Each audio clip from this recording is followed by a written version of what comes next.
माता की जय, परमपिता परमेश्वर गुरु वीरों की जय हो, नवनाथों की जय हो, 84 नागा निर्वाणी की जय हो, अपने अपने गुरु महाराज की जय हो, गौ माता की, भारत माता की जय हो। आज रविवार हमने एक छोटा सा आपके साथ आज वीडियो स्वास्थ्य शरीर स्वस्थ होगा तो हम आपके पास आते रहेंगे, माँ कृपा करते रहेगी और आपके साथ हम आते रहेंगे, संवाद करते रहेंगे। सुबह का समय है और पूजा पाठ सब कर ली है, हवन कर लिया है।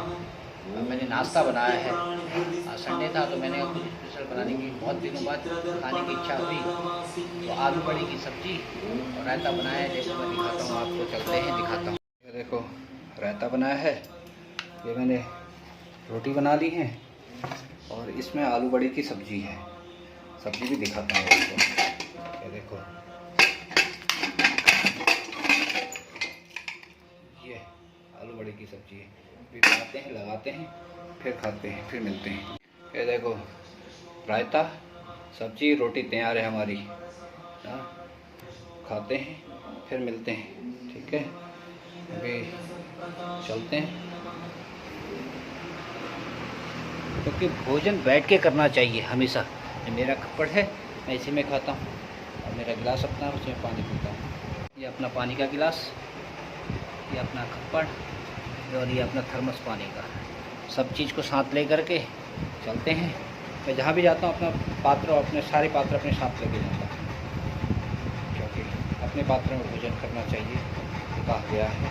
या फिर मिट्टी या पत्तल का पात्र हो तो उसमें कर सकते हो, पत्तल हो उसमें खा लेता हूँ, नहीं तो अपने ही पात्र में खाता हूँ, दूसरों के बर्तनों में नहीं खाता हूँ। जय माँ, खाते हैं फिर मिलते हैं। जय माता की जय, परमपिता परमेश्वर गुरु पीरों की जय हो, माता रानी की जय हो, नागा निर्वाणियों की जय हो, अपने अपने माता पिता की जय हो। आज फिर एक छोटा सा प्रसंग आप लोगों के साथ में फिर से लाया हूँ। माँ आत्मज्ञान गुरु ज्ञान का, कि हमें ज्ञान कहाँ कहाँ से मिलता है, कैसे मिलता है।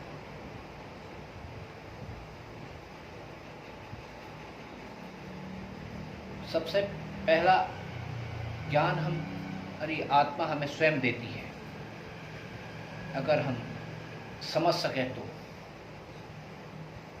बचपन से लेकर के मृत्यु तक के बीच में कोई ऐसा क्षण, कोई ऐसा पल या कोई ऐसा साल नहीं रहता है जहाँ पे हम ज्ञान नहीं सीखते। बचपन से लेके वृद्धावस्था मृत्यु तक के बीच में जब जब हम गिरते हैं उससे हम ज्ञान प्राप्त करते हैं, उससे उठते हैं तो शक्ति प्राप्त होती, वही ज्ञान है। मगर हम जो जो बड़े होते हैं क्योंकि वो अंतरात्मा की शक्ति को भूल जाते हैं। बाह्य आवरण जिसे हम बौद्धिक कहते हैं, इसके आवरण में आते हैं कि जो ज्ञान इंद्रियां हैं ये इसके समावेश में है, तो इनके सुनने शुरू करते हैं, तो इनको समझना शुरू करते हैं, तो हम भटक जाते हैं। आत्ममंथन, आत्मा की आवाज़ को भूल जाते हैं तो हम भटक जाते हैं। जब जब हम टूटते हैं, कोई हमें धोखा देता है पैसे लेकर के, किसी ने मान लिया पैसे ले लिया आपने कर्जा दे दिया उसको, या किसी की सहायता कर दी, या आप पूजा पाठ करते हैं किसी की वैसे सहायता कर दिया आपने, या आपके पास कुछ था तो आपने कुछ किसी को दे करके उसकी सहायता कर दी, और बाद में वही आपकी बुराई करने पे लग गया। उसने आपकी बुराई करी, जगह जगह ढिढोरा पिटा, ये ऐसा वो ऐसा ऐसा, तो आपका मन विचलित होता है, अंतःकरण से आप टूटते हैं। और कई बार कहते हैं कि मैंने इसके लिए ऐसा किया, मैंने ये भी दिया वो भी दिया, ऐसी स्थिति थी, और लोग बाग भी देख रहे होते हैं, और आज यही मेरे लिए ऐसा कह रहा है। तब आप अंतःकरण और बाह्यकरण दोनों से टूटते हैं, चाहे वो अपना हो चाहे पराया हो, कोई भी अगर ये कहता है तो आप अंतःकरण और बाह्यकरण दोनों से टूटते हैं, तो आप उसमें बहुत गहरी पीड़ा पर चले जाते हैं। मगर वहाँ से आप उठने के लिए आपके पास मौका होता है और कुछ समय बाद आप उसको फिर थ्रो आउट कर देते हैं। मेरा कहने का अर्थ है कि आपको ज्ञान, आत्मज्ञान हर पल हर क्षण मिलता रहता है। अगर आपने उसे पकड़ लिया, जान लिया, तो आप आगे बढ़ जाते हैं। इस संसार में बहुत ही कम ऐसे लोग होते हैं जो इस ज्ञान को पकड़ पाते हैं, इससे सीख पाते हैं और आगे बढ़ पाते हैं। नहीं तो लोग 4 दिन उलझते हैं, 5वें दिन फिर उसी ढर्रे पे चल पड़ते हैं।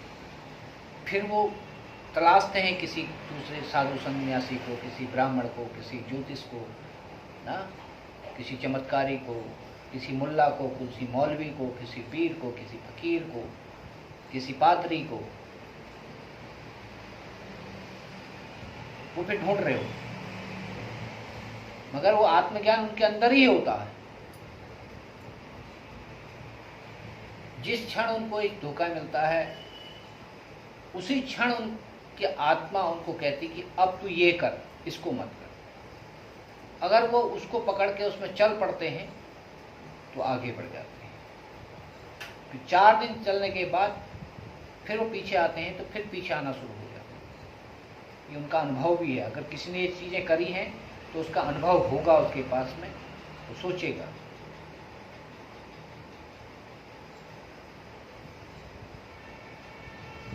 इसी प्रसंग में आज एक कहानी सुनाता हूँ, दत्तात्रेय और परशुराम जी। परशुराम जी को कौन नहीं जानता, जिनने 3 बार धरती सोनी करी, जिनने कर्ण जैसे महारथी को दीक्षा दी और ऐसी दीक्षा दी कि ऐसी धुरंधर दीक्षा थी कि कोई जीत नहीं सकता था।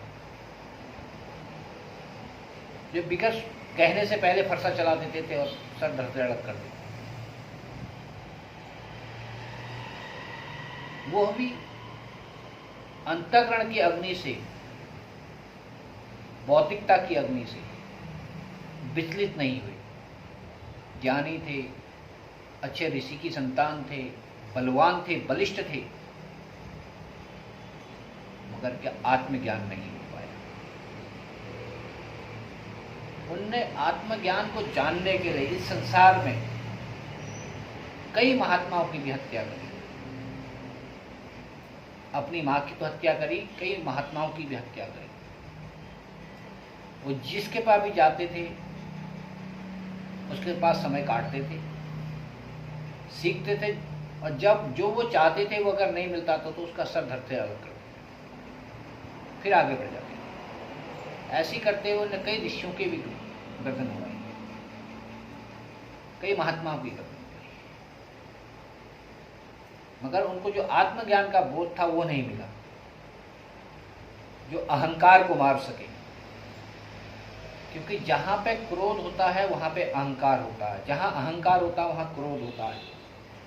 जहां जिसके पास क्रोध नहीं होगा तो उसके पास अहंकार नहीं होगा, वो शून्य होगा, वो इस धरा पर होगा और पूर्ण ज्ञानी होगा, आत्मज्ञानी होगा। आत्मज्ञानी के लिए ही, आत्मज्ञान के लिए ही पूरा संसार चलता है। ज्ञान तो वैसे बाह्य ज्ञान संसार में सभी के पास है, मतलब आत्मज्ञान के लिए ही लोग जीवंत प्रयास करते हैं।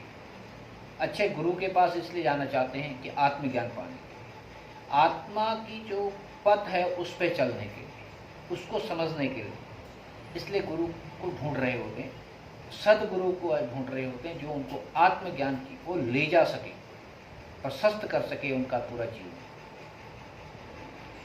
ज्योतिपुंज जगा सके इस आत्मज्ञान का। इसीलिए इंसान जो साधु हो जाते हैं, जो ज्ञानी हो जाते हैं, बाद में आत्मज्ञान की तरफ जाना चाहते हैं। आत्मज्ञान छोटा ज्ञान नहीं है,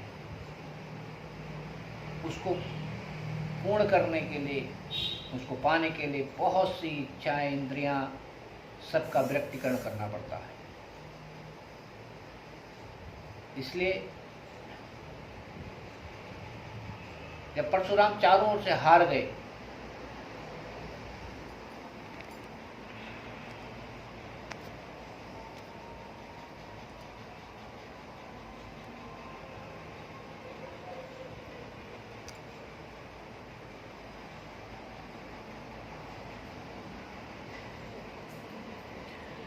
जब परशुराम चारों ओर से हार गए, आत्मज्ञान के लायक उनको कोई भी नहीं मिल पा रहा था, तब वो तलाश में निकले। तब किसी ने कहा कि एक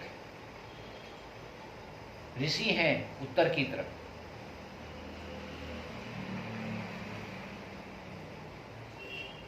तो वो बहुत ज्ञानी है।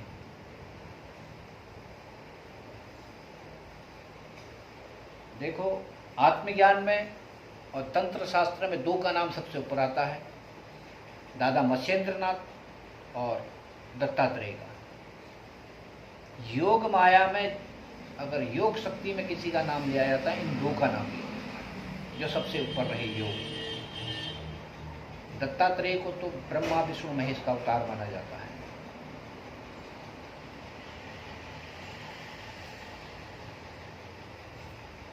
और दादा मत्स्यनाथ को शिव जी का अवतार माना गया, उनको शिव जी के समकक्ष कहा जाता था। इन लोगों ने जो जो लीला करी वो कोई नहीं कर पाया। तो दत्तात्रेय को पूजने वाले या मानने वाले जो उनके भक्त हैं, जो उस योग पंथ में आगे बढ़ते हैं, आज भी लीला है कि काले कुत्ते पालते हैं। और दत्तात्रेय के पास भी एक काला कुत्ता हुआ करता था, और वो उस काले कुत्ते से इतना प्रेम करते हैं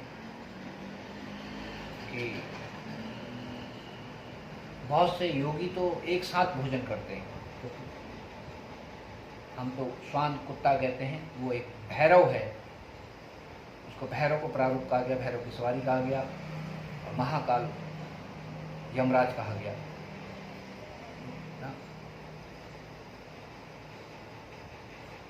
वैसे भी देखा जाए तो इंसान से ज़्यादा बुद्धि कुत्ते के अंदर होती है, अन्यथा मत लीजिएगा। सूंघने की क्षमता इंसान से ज़्यादा कुत्ते पे होती है, देखने की क्षमता इंसान से ज़्यादा कुत्ते पे होती है, सुनने की क्षमता इंसान से ज़्यादा कुत्ते पे होती है, वफादारी की क्षमता भी इंसान से ज़्यादा कुत्ते पे होती है। इसे अन्यथा मत लीजिएगा, ये प्रैक्टिकल कीजिएगा, प्रैक्टिकल समझिएगा, एक बहुत गहराई है, ज्ञान की बात है, ये साइंटिफिक रीजन भी है, आज का साइंस भी कहता है। तो आप ये देखिएगा निश्चितता के साथ, इसमें मनन कीजिएगा।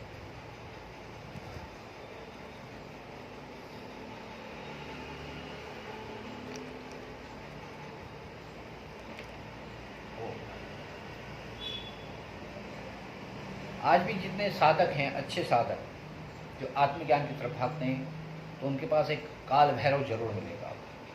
बहुत से तो लोग उसको कंधे में बैठा के भी ले जाते हैं, उसको चलने नहीं देते, बहुत कम चलाते हैं, उसकी बड़ी सेवा करते हैं। और सिद्ध साधकों की बात, लोग इसमें हंसी मजाक में लेंगे, जो सिद्ध साधक जिनको किसी से मतलब नहीं है, वो अपनी साधना में विलीन रहते हैं, वो एक भैरव जरूर उनके पास मिलेगा। भैरव के पैरों में भी उनको घुंघरू दिखेंगे आपको चांदी के, गले में पट्टा चांदी का दिखेगा, उसकी बहुत हाथ पैर दबाते हैं सेवा करते भैरव की, और जो दत्तात्रेय के भी साधक हैं।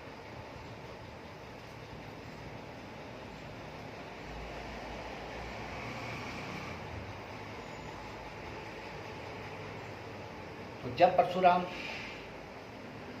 को ये पता चला तो वो गए, तो दत्तात्रेय के बाहर आश्रम में बहुत से साधु लोग थे। अब जो बहुत से साधु लोग थे, उन्होंने देखा परशुराम आ रहे हैं, तो आधे तो वैसे ही भाग गए, क्योंकि उनका भय बहुत था उस समय। कुछ लोग बैठे रहे, परशुराम के हाथ में वही फरसा, मगर दत्तात्रेय ने, तो दत्तात्रेय उन्हें पहले जान लिया था, तो आत्मज्ञानी थे, इसलिए आत्मज्ञान, एक आत्मा दूसरे आत्मा के ज्ञान को पहचानना, उसकी कमी और अच्छाई को जानना, जिसके अंदर आत्मज्ञानी होकर वो समझ लेगा, जान लेगा। वो जान गए थे और वो ध्यान पे चले गए, और उन्होंने अपनी योग माया से बाएं जंगा में एक सुंदर स्त्री, दाएं जंगा में शराब का प्याला और शराब का घड़ा रखा, एक जग रखा, और अपने ध्यान मुद्रा में बैठ गए। जब परशुराम ने उनके कुटिया के अंदर प्रवेश किया और उनने जब गौर से देखा कि दत्तात्रेय के बाएं अंग में एक स्त्री बैठी है, सुंदर स्त्री, और दाएं जंघा में शराब का घड़ा और एक जग है, और दत्तात्रेय मदहोश नजर आ रहे हैं। पहले तो वो अचंभित हुए, फिर उनके हाथ से फरसा नीचे गिर गया, फिर वो वहाँ बैठे, वो भी ध्यान मुद्रा में चले गए।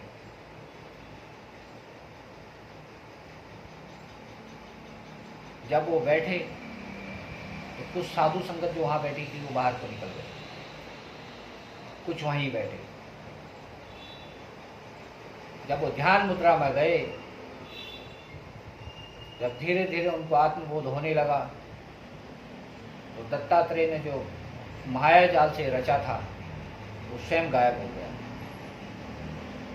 जब परशुराम की आंखें खुली तो देखा दत्तात्रेय के पास में कुछ भी नहीं था।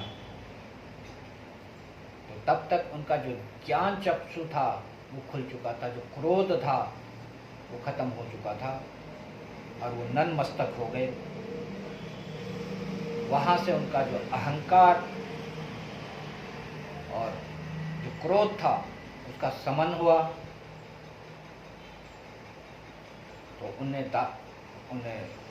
दत्तात्रेय जी को प्रणाम किया और आत्मज्ञान का मार्ग प्रशस्त कराया। इसलिए कई बार कहा जाता है कि ज़्यादा गुस्सा विनाश का कारण होता है। ये परशुराम से हमें सीखना चाहिए, क्योंकि उनके पास बहुत ज़्यादा गुस्सा था तो उन्हें विनाश बहुत फैलाया।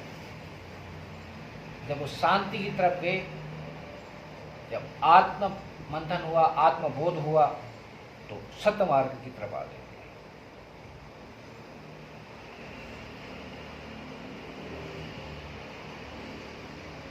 तो हमें बहुत सी चीज़ें सीखने को मिलती हैं कि हमारा आत्मज्ञान से हमें बहुत कुछ सीखने को मिलता है। इसलिए कभी भी कुछ हो तो अपनी आत्मा की आवाज़ सुननी चाहिए, आत्मा जो कहे उसे करना चाहिए। कभी आप धोखा नहीं खाएंगे और कभी आप गलत राह पे नहीं जाएंगे। आत्ममंथन करना चाहिए, और हर जगह कहीं भी आप जाएंगे तो गुरु जो होगा वो यही कहेगा कि आत्ममंथन करो, आत्मा की आवाज़ सुनो, जो आपको सत्य मार्ग पर ले जाना चाहिए। आत्मा कभी झूठ नहीं बोलती, बुद्धि झूठ बोलती, बुद्धि भटकाती, नेत्र भटकाते, कान भटकाते, नाक भटकाती, जीवा भटकाती है। ये जीवा, नेत्र, कान ये सबसे ज़्यादा भटकाते हैं। तो इन पे उतना विश्वास न करके आत्मा पर विश्वास करना चाहिए। आत्मा की जो आवाज़ होती है बुलंद होती है, जो एक बार कहती सात्विक सत्य कहती है कि वो हमेशा ध्यान पे है। ध्यान कभी झूठा नहीं होगा। ये आवरण झूठा है, तो ध्यान झूठा नहीं है। इसलिए भोलेनाथ हमेशा अपने अंतः में ही ध्यान पे रहते हैं। भोलेनाथ से एक बार किसी ने पूछा कि हे प्रभु, दुनिया तो आपको ध्याती है, आप किसको ध्याते हैं? तो उनने कहा कि मैं अपनी आत्मा को ध्याता हूँ, स्वयं को ध्याता हूँ। तो इसलिए भोलेनाथ कभी भी हमेशा ध्यान मग्न अवस्था में रहते हैं और अपने को ध्याते रहते हैं। अपने से अपने की ओर घूमना, अपने से अपने में जाना, ये ध्यान कहलाता है। बाह्य से अंतर की ओर प्रवेश करना, ये मार्ग है योग का। आज के लिए इतना ही। अगर इससे कुछ ज्ञान मिला हो तो आप लोगों का मार्ग प्रशस्त हो सके, तो हिमालय से मैं भंडारी बाबा, वीडियो को शेयर कीजिएगा, लाइक कीजिएगा, सब्सक्राइब कीजिएगा, अधिक से अधिक शेयर कीजिएगा। जय माता की। खुश रहिए। छोटों को प्रेम, बड़ों को प्रेम। माँ की तरफ से सबको आशीर्वाद। खेलो, खाओ, फलो, फूलो, मस्त रहो। जय माँ।